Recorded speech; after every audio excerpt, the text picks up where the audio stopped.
بہت کم لوگوں کو اس کا اندازہ ہے اور بہت کم لوگوں کو یہ باتیں تفصیل کے ساتھ معلوم ہیں۔ الحمدللہ بہت ساری باتیں اس عاجز کو اتنی تفصیل کے ساتھ معلوم ہیں کہ اگر وہ ساری تفصیلات مجموع میں عرض کی جانے لگیں تو شاید کہنے والے کے لیے اپنے وجود کا خطرہ ہو جائے۔ اس وقت شیطانی گروہ اس قدر سرگرم ہے اور شیطانوں کو اللہ تعالیٰ نے پہلے کے مقابلے میں اتنی چھوٹ دی ہوئی ہے۔ بعض روایات سے معلوم ہوتا ہے کہ رسول اکرم صلی اللہ علیہ وسلم نے یہ بات ارشاد فرمائی تھی کہ بہت سارے سرکش جنوں کو، شیاطین کو سیدنا سلیمان علیہ السلام نے بند کر کے سمندر میں ڈال دیا تھا اور ان کی آزادی اور رہائی کی ایک مدت مقرر تھی۔ بعض روایات سے اندازہ ہوتا ہے کہ رسول اکرم صلی اللہ علیہ وسلم نے یہ ارشاد فرمایا کہ جب دجال کا خروج قریب آئے گا تو وہ جن رہا کر دیے جائیں گے، وہ شیاطین رہا کر دیے جائیں گے اور وہ سب دجال کے گروہ میں شامل ہو جائیں گے۔ بعض اہل دل کا ادراک ہے کہ وہ وقت آ چکا ہے، وہ شیاطین رہا ہو چکے ہیں اور وہ دجالی گروہ میں شامل ہو گئے۔ شیاطین کا خاص عمل ہوتا ہے جادو۔ بنی اسرائیل نے جب جادو کی نسبت سیدنا سلیمان علیہ السلام کی طرف کی، یہ بہت منتخب مجمع ہے،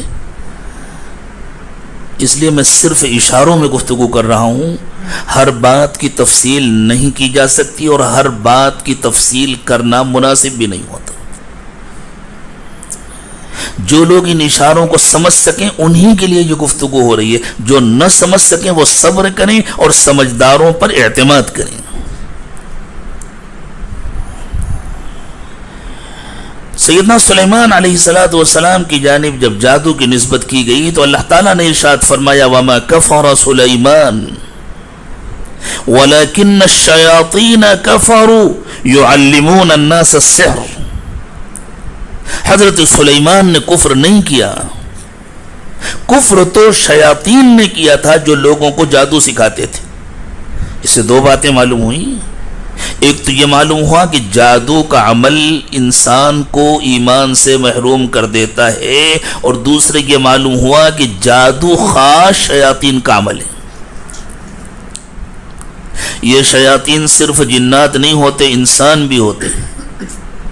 الذي يوسوس في صدور الناس من الجنة والناس۔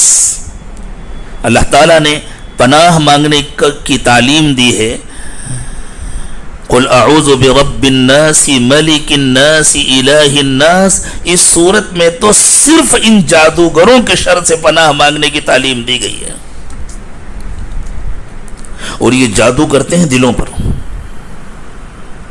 یہ جس زمانے کا مسئلہ ہے، ہمارے نوجوان آتے ہیں، ہم کیا کریں، ہمارا دل چاہتا ہے کہ ہم معمولات کی پابندی کریں، ہم کر ہی نہیں پاتے۔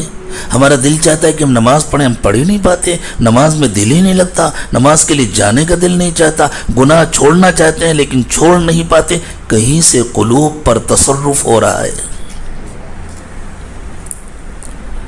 اللہ تعالیٰ نے پناہ مانگنے کا حکم دیا اپنی کتنی صفات کے ساتھ، قل اعوذ برب الناس ملک الناس الہ الناس۔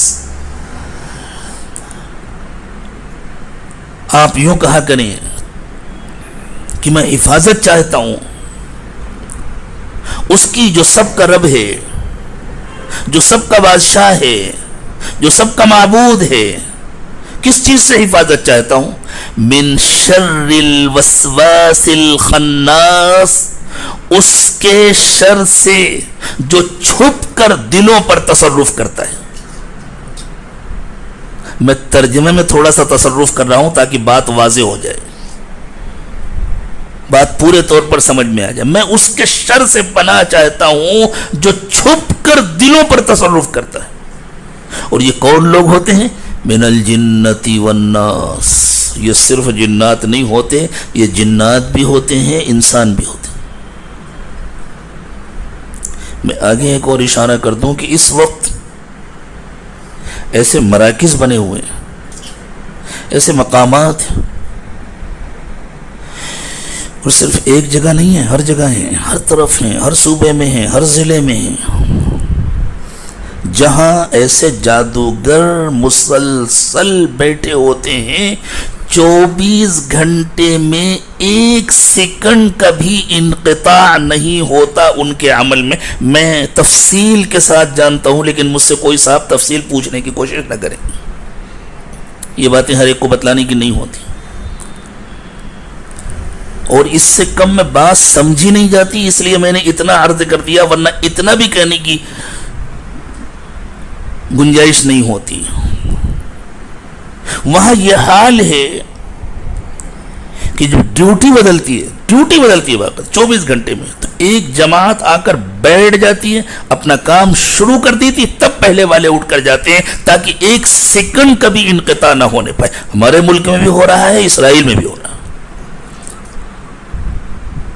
سو رہے ہیں مسلمان، ایک ایک کو نشانہ بنایا جاتا ہے، ایک ایک کو. فلاں مسجد کے امام صاحب، فلاں محلے کے فلاں ذمہ دار، فلاں صاحب، فلاں دیندار، فلاں جماعت کے ذمہ دار، فلاں صاحب، فلاں مدرسے کے محتمم صاحب اور مفتی صاحب اور مدرس صاحب، اور یہ ایک ایک کو نشانہ بنایا جاتا ہے، اور عمومی طور پر بھی سب پر تصرف کیا جاتا ہے. یہ مسجد جھگڑے، یہ جماعتوں کے جھگڑے، یہ گھروں کے اندر کے جھگڑے، اور یہ جو سیلاب آیا ہوا ہے بے حیائی کا.